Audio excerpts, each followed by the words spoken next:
കേന്ദ്രത്തിൽ വന്ന് നരേന്ദ്രമോദിക്ക് ജനങ്ങളോട് നന്ദി പറയണമെങ്കിൽ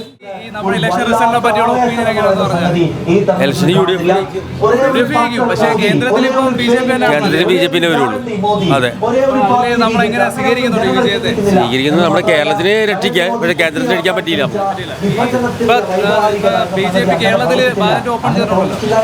ബാലറ്റ് ഓപ്പൺ ചെയ്തെന്ന് പറഞ്ഞാൽ ഒരു സീറ്റ് പിടിക്കും,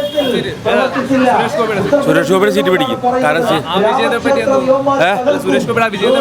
വിജയത്തെ പറ്റി അത് നല്ലൊരു വിജയമായിരിക്കും. കാരണം ബി ജെ പി എന്ന സ്ഥാനാർത്ഥി എന്നുള്ള വിജയമല്ല, അത് ഒരു മനുഷ്യ സ്നേഹി എന്നുള്ള വിജയം. അല്ലാതെ ബി ജെ പി കൊടുത്ത അംഗീകാരമല്ല.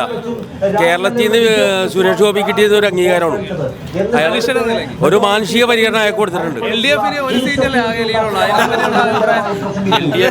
എഫിന് പോയാൽ തീർച്ചയായിട്ടും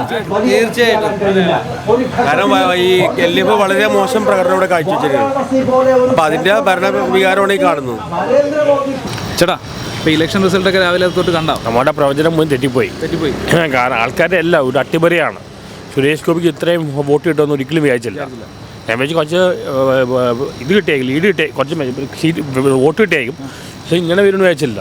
സുരേഷ് ഗോപി എന്തായാലും കൺഫേം ആയില്ല. എന്തായാലും താമര ഇവിടെ വരുന്നു, രണ്ടെണ്ണമായി, രണ്ടെണ്ണം ലീഡിങ് ഇവിടെ മെയിൻലി കേരളത്തിൽ മെയിൻലി UDF ആണല്ലോ. ഞാൻ ചോദിച്ചാൽ LDF ആയിക്കാണ് വിചാരിച്ചതോ. LDF ജയിക്കുന്നു ചോദിച്ചാൽ പക്ഷേ UDF വരുമെന്ന് വിചാരിച്ചില്ല. പിന്നെ സെൻട്രലിലും BJP വലിയ മെജോറിറ്റി ഇല്ല. പുള്ളി നല്ല മനുഷ്യനാണ്. ഞാൻ വെച്ച് പുള്ളി ചെയ്യുന്ന പാർട്ടി ശരിയല്ലാണ്. BJP ഇല്ല, പക്ഷേ BJP കയറി വരുന്നതാണ്. ഇതൊരു സിനിമ പോലെയാവുന്നു രാഷ്ട്രീയം. ഒന്നും പ്രെഡിക്റ്റ് ചെയ്യാൻ പറ്റില്ല. ആ റിസൾട്ട് വരുമ്പോഴാണ് സുരേഷ് പോലും ഞെട്ടിയിട്ടാവും ചിലപ്പോൾ. എനിക്കങ്ങനെ തോന്നുന്നത്. പുള്ളി പോലും ഞെട്ടിയിട്ടാവും. പുള്ളി ഒരിക്കലും പ്രതീക്ഷിച്ചിട്ടുണ്ടാവില്ല. കുറച്ച് കൂടുതൽ കിട്ടുമല്ലോ, അത് ജയിക്കുമല്ലോ ആരെങ്കിലും വിചാരിച്ചോ. എന്നിപ്പോൾ LDF ഡൗൺ ആയി. LDF കമ്മ്യൂണിസ്റ്റ് പാർട്ടി ആകെ ഇന്ത്യയിലുള്ള കേരളത്തിലാണ്. ഇപ്പോൾ അതും ഡൗൺ ആയി വരിക. BJP അധികാരത്തിൽ വന്നതിൽ എങ്ങനെയാണ്? സന്തോഷമാണോ? BJP തന്നെ സന്തോഷമല്ല. കാരണം BJP കുറച്ച് ഹിന്ദുത്വവാദമുണ്ട്. ആ ഹിന്ദുത്വവാദം വന്നു കഴിഞ്ഞാൽ മുസ്ലിമുകൾക്ക് ഏറ്റവും പണി. ഞാൻ ക്രിസ്ത്യനാണ്, എല്ലാവർക്കും കുറച്ച് ബാക്കിയുള്ളവർക്ക് പണിയാണ്. അത് വരുന്നർത്ഥം നല്ലതല്ല. പക്ഷേ ഈ തവണ പ്രതീക്ഷിച്ച ലീഡില്ല. പക്ഷെ പറയാൻ പറ്റും, ഇനി ഒരു കൊളീഷൻ ഗവൺമെൻറ് വരുമെന്ന് അറിയില്ല. ഈ കോൺഗ്രസ് മറ്റേ എല്ലാം ചെയ്യാൻ ഒരു കൊളീഷൻ ഗവൺമെൻറ് വരാൻ സാധ്യതയുണ്ട്. കഴിഞ്ഞ 2 ദിവസം മുമ്പ് ഇലക്ഷൻ റിസൾട്ട് വന്നപ്പോൾ അവിടെ ഈ വലിയ ലീഡില്ല, അവർക്ക് വലിയ മെജോറിറ്റി ഇല്ല. ഒരു കൊളീഷൻ ഗവൺമെൻറ് ഉണ്ടാകാൻ സാധ്യതയുണ്ട് കോൺഗ്രസിനെ വെച്ച്. ഇന്നത്തെ ഇലക്ഷൻ റിസൾട്ടിനെ പറ്റി എന്ത് തോന്നുന്നു? നമുക്കങ്ങനെ ഇലക്ഷനെ കുറിച്ചോ പാർട്ടിക്കാരെ കുറിച്ചോ പ്രത്യേകിച്ചൊന്നും പറയാനില്ല. നമുക്കുള്ളത് നമ്മൾ തന്നെ പണിയെടുക്കുക, കാശുണ്ടാക്കുക, ജീവിക്കുക, കുടുംബം നോക്കുക. പാർട്ടിപരമായി നമ്മളൊന്നും ഇന്ത്യയിലെ ഭരണത്തെ പറ്റി അങ്ങനെ ഇലക്ഷനെ കുറിച്ചൊന്നും നമ്മൾ ഓരോ ആവശ്യങ്ങൾക്ക് വന്നാലും അവരെ കൊണ്ട് നമുക്കൊരു ഗുണമില്ല. നമ്മൾ അങ്ങോട്ട് ചിലപ്പോൾ കാശ് കൊടുക്കേണ്ട അവസ്ഥയാണ് ഇപ്പോഴത്തെ കാലത്ത്. ഭരണം കൊണ്ടൊന്നും അപ്പോൾ ഈ സർക്കാരുകളെ കൊണ്ടൊന്നും നമുക്ക് യാതൊരു ഗുണമില്ലെന്നാ എനിക്കിന്നവർ അങ്ങനെ ഒരു ഗുണം കണ്ടിട്ടില്ല. ഈ സുരേഷ് ഗോപി ഇപ്പോൾ ഒരു അധികാരത്തിൽ വന്നതിനെ പറ്റി എന്തെങ്കിലും അഭിപ്രായം ഉണ്ടോ? അത് പുള്ളിയുടെ മിടുക്ക്. നമ്മൾ പണിയെടുത്താൽ നമുക്കുള്ള അതാണോ? അതാണ് എൻ്റെ പോളിസി. എന്താണ് അതൊക്കെ തന്നെ. അപ്പൊ ഈ ഇപ്പൊ വരുന്ന യുവതലമുറകളെല്ലാം ഇങ്ങനെയാണല്ലോ ചിന്തിക്കുന്നത് ഭൂരിപക്ഷവും. എല്ലാവർക്കും സർക്കാർ രാഷ്ട്രീയത്തോട് അല്ല, ഈ ഒരു കാലഘട്ടത്തിൽ തന്നെ പിള്ളേരെല്ലാവരും തന്നെ ഇവിടെ പണിയെടുക്കുന്നത് ആരും നിൽക്കുന്നില്ല, എല്ലാവരും പുറത്തേക്ക് പോവാണ്. കാരണം ഇവിടെ നിന്നിട്ട് ഒരു കാര്യമില്ല, സത്യത്തിൽ ചുമ്മാ നിൽക്കാന്ന് മാത്രമേ ഉള്ളൂ. വേറെ നമുക്ക് വേണ്ടത്ര ഓപ്പർച്യൂണിറ്റീസ് സത്യം പറഞ്ഞാൽ കുറവാണ്. ഇപ്പം നല്ല രീതിക്ക് PSC എഴുതുന്നവർ തന്നെ വേണ്ടില്ല എന്തോരം വരെ ചുമ്മാ നിൽക്കണ്. അപ്പം രാഷ്ട്രീയത്തിൻ്റെ അതുകൊണ്ട് തന്നെ പാർട്ടിയുടെ ബേസിൽ മാറി ആൾക്കാർ വന്നോണ്ട് സർക്കാർ മാറി വന്നാലും നമുക്ക് പ്രത്യേകിച്ച് ഒരു ഗുണം ഉണ്ടാവാൻ പോണില്ല. ചുമ്മാ നിൽക്കാന്ന് മാത്രം. ഇങ്ങനെ വോട്ട് ചെയ്തു അത് ആ പേരിന് വേണ്ടി എന്നാണെങ്കിലും ചെയ്യണം. വെറുതെ ഒരു വോട്ട് കളയേണ്ട കാര്യമില്ലല്ലോ. BJP ഇവിടെ ഒരു അക്കൗണ്ട് തുറക്കൂലെന്നാണ് പറഞ്ഞുകൊണ്ടിരുന്നത്. പക്ഷെ അതിപ്പോൾ ചേഞ്ച് ആയി എന്നാണ് അറിയാൻ കഴിഞ്ഞത്.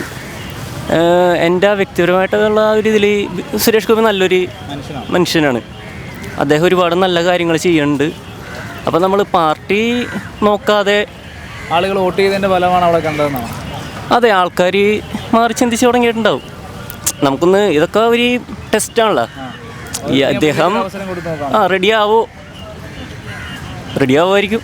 ഈ മൂന്നാമത് BJP വീണ്ടും അധികാരത്തിൽ വന്നതിനെ പറ്റി നമ്മുടെ കേന്ദ്രം ഇനി 5 വർഷം അവരുടെ ഭരണം തന്നെയാണ്. അതെ, നമ്മൾ ഇന്ത്യയുടെ ഇപ്പോഴത്തെ കഴിഞ്ഞ 10 വർഷത്തെ ഭരണം BJP നല്ലേ നയിച്ചത്. അതെ, ഇനി മുമ്പോട്ട് നമുക്ക് എന്തെങ്കിലും പ്രതീക്ഷയുണ്ടോ യുവജനങ്ങൾക്ക്? മെയിൻലി ഇപ്പോൾ എല്ലാവരും ഇന്ത്യ വിട്ട് പോയിക്കൊണ്ടിരിക്കുകയാണ്. ഇപ്പം ഞാനും പോകാൻ നിൽക്കുന്ന ഒരാളാണ്. അപ്പോൾ അതിൻ്റെ പേരിൽ എനിക്കങ്ങനെ ഒരു പ്രതീക്ഷയില്ല. രാഹുൽ ഗാന്ധി ഇത് ഇപ്പോഴും രാഹുൽ ഗാന്ധിയുടെ ഇത് വരുമെന്ന് ഇന്ത്യ കയറി വരുമെന്ന് വിചാരിച്ചാൽ എന്നാലും ഇന്ത്യൻ മുന്നണി ഇന്ത്യൻ മുന്നണി BJP ജയിച്ചത്. BJP 420 ഒക്കെ പറഞ്ഞിട്ട് ഏതായാലും കയറി അടുത്തവരെ എത്തി. കേവല ഭൂരിപക്ഷം. പക്ഷേ പ്രതീക്ഷ അത്ര ഇന്ത്യ മുന്നണി കയറാൻ പറ്റിയില്ല. അതൊരു സങ്കടമുണ്ട്. നമ്മളെല്ലാവരും രാഹുൽ ഗാന്ധിനെയാണ് പ്രതീക്ഷിച്ചത് പ്രധാനമന്ത്രിയായിട്ട്. പക്ഷേ അത് എത്താത്തതിൽ സങ്കടമുണ്ട്. ഈ BJP തന്നെ ആദ്യമായിട്ട് അവർക്ക് ആദ്യം കിട്ടിയത് MLA 2 സീറ്റാണ് നോർത്ത് ഇന്ത്യയിലെ MLA. അതിനുശേഷം 2 MP ആയി. അതിനുശേഷം പിന്നെ രാജ്യം ഭരിച്ചു. അപ്പം വ്യക്തികൾക്ക് സ്വാതന്ത്ര്യം ആർക്ക് ചോദിക്കാൻ പറ്റില്ല. അപ്പം ആദ്യം പ്രൈം മിനിസ്റ്റർ ആദ്യം BJP ആയിട്ട് വന്നത് അടൽ ബിഹാരി വാജ്പേയി 2 പ്രാവശ്യം നിർത്തി. ഒരു പ്രാവശ്യം 13 ദിവസം, സെക്കൻഡ് ടൈമിൽ 13 മാസം. അതിനുശേഷം പാർട്ടി വളർന്നു ഫാമായി. ഇപ്പോൾ ഒരു 2 ടൈം കഴിഞ്ഞ് വെയിറ്റിംഗ് പോലെ ചാൻസ് തേർഡ് ടൈം. ഇതിപ്പോൾ നടന്നുകൊണ്ടിരിക്കുകയല്ല ചർച്ച. അപ്പോൾ ഈ നമ്മുടെ കേരളത്തിൽ ഇപ്പോൾ BJPക്ക് ഒരു അക്കൗണ്ട് സുരേഷ് ഗോപി തുറന്ന അതിനെ സംബന്ധിച്ച് ഭയങ്കര വികസനം നടക്കാനുള്ള ചാൻസ് ഉണ്ട് തൃശ്ശൂർ.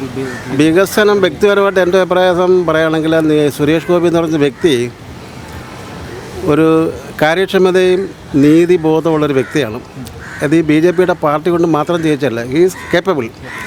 അപ്പോൾ ഈ വ്യക്തി ജയിച്ച് പോയിട്ടുണ്ടെങ്കിൽ ആ വിജയം അതായത് തൃശ്ശൂരിന് മാത്രമുള്ളതല്ല, കേരളത്തിൽ മൊത്തത്തിൽ അതൊരു MP ആയിട്ട് നമുക്ക് വേണമെങ്കിൽ കൺസിഡർ ചെയ്യാം. അയാളൊരു ബ്രോഡ് മൈൻഡ് ആൾ.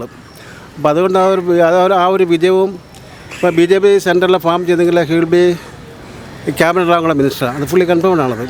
അപ്പോൾ അതിന് ശേഷിയുണ്ട് കാര്യങ്ങൾ അനുസരിച്ച് പുള്ളി ചെയ്യുകയും ചെയ്യുമെന്ന് നമുക്ക് പ്രതീക്ഷിക്കാം. ഇവിടെ LDFിൻ്റെ കാര്യം നോക്കുമ്പോൾ അത്ര ഞാൻ വിശ്വസിച്ചതുപോലെ ആയിട്ടില്ല. അത്ര ഉള്ള പക്ഷേ ഒരു ഭരണവിരുദ്ധ വികാരമാണോ അങ്ങനെ പറയാൻ പറ്റില്ല. എന്ന് വെച്ചാൽ ഇവിടെ ജനങ്ങൾ സെൻട്രലിലേക്ക് ഒരു രീതിയിലും സ്റ്റേറ്റിലേക്ക് ഒരു രീതിയിലാണ് ചിന്തിക്കുന്നത്. അത് അങ്ങനെയാണ് നമ്മൾ നോക്കേണ്ടത്. അതിന് അപ്പോൾ സുരേഷ് ഗോപി ഒരു BJPക്ക് ഇവിടെ ഒരു അക്കൗണ്ട് തുറന്നതിനെ പറ്റി തൃശ്ശൂർ കുഴപ്പമാണെന്ന് തോന്നുന്നു. പൂരത്തിൻ്റെ ഒരു കുഴപ്പമുണ്ടായിരുന്നില്ല. പിന്നെ അതിനെന്തെങ്കിലും ഒരു 10% ഇലക്ഷൻ റിസൾട്ട് ഒക്കെ കണ്ടിട്ട് എന്ത് തോന്നുന്നു? ഇലക്ഷനൊക്കെ കുറിച്ച് വന്നിട്ടുണ്ടെങ്കിൽ ഈ LDFിൻ്റെ പരാജയം ഇവിടുത്തെ ഭരണമാണ്. അതുകൊണ്ടാണ് ഭരണവിരുദ്ധമാണ് ഇത്രമേൽ പരാജയം. അതാണ് ഇതിൻ്റെ ഇതെന്ന് വെച്ചിട്ടുണ്ടെങ്കിൽ ജനങ്ങളത് മനസ്സിലാക്കുന്നു. എന്നാൽ സാധനങ്ങളുടെ വില കുത്തനെയാണ് കയറണേ. കാരണം പാവപ്പെട്ടവർ ജീവിക്കാൻ പറയണ്ടേ. അതെന്ന് വെച്ചിട്ടുണ്ടെങ്കിൽ ഇവർക്ക് ഇത് മുന്നോട്ട് ചെയ്യണമെന്നുണ്ടെങ്കിൽ ഇതിന് നല്ല ഭരണം കാഴ്ചവെക്കുകയായിരുന്നെങ്കിൽ ഇവർക്ക് സുന്ദരമായിട്ട് ജയിക്കാമായിരുന്നു. പക്ഷേ അത് സാഹചര്യം ഇവർ തന്നെ ഇപ്പോഴത്തെ നിലവാരത്തിൽ പൊട്ടിച്ചളഞ്ഞ. സുരേഷ് ഗോപി അവിടെ ജയിക്കുന്നുള്ള 100% ഉറപ്പായിരുന്നു. സുരേഷ് ഗോപിക്ക് 100% ഉറപ്പായിരുന്നു. കാരണം അത് വെച്ചിട്ടുണ്ടെങ്കിൽ പുള്ളിക്ക് ആത്മവിശ്വാസം ഭയങ്കരമായിരുന്നു. അതിലുപരി പുള്ളിക്ക് പ്രവർത്തനം ഒരുപാട് സ്ഥലങ്ങളിൽ പോയപ്പോൾ അവർക്ക് അതിൻ്റെതായ ഒരു ഇത് കിട്ടി. ഇപ്പോൾ കേന്ദ്രത്തിൽ കഴിഞ്ഞ വർഷം ഭൂരിപക്ഷം കുറവാണ്. ഇപ്പോൾ ഇന്ത്യ മുന്നണി വന്നപ്പോൾ നല്ലപോലെ കുറഞ്ഞിട്ടുണ്ട്. അപ്പോൾ അതിനെപ്പറ്റി എന്താണ് അഭിപ്രായം? ജനങ്ങൾ പ്രതികരിക്കാൻ തുടങ്ങി. അത്രേ ഉള്ളൂ, ജനങ്ങൾ പ്രതികരിക്കാൻ തുടങ്ങി.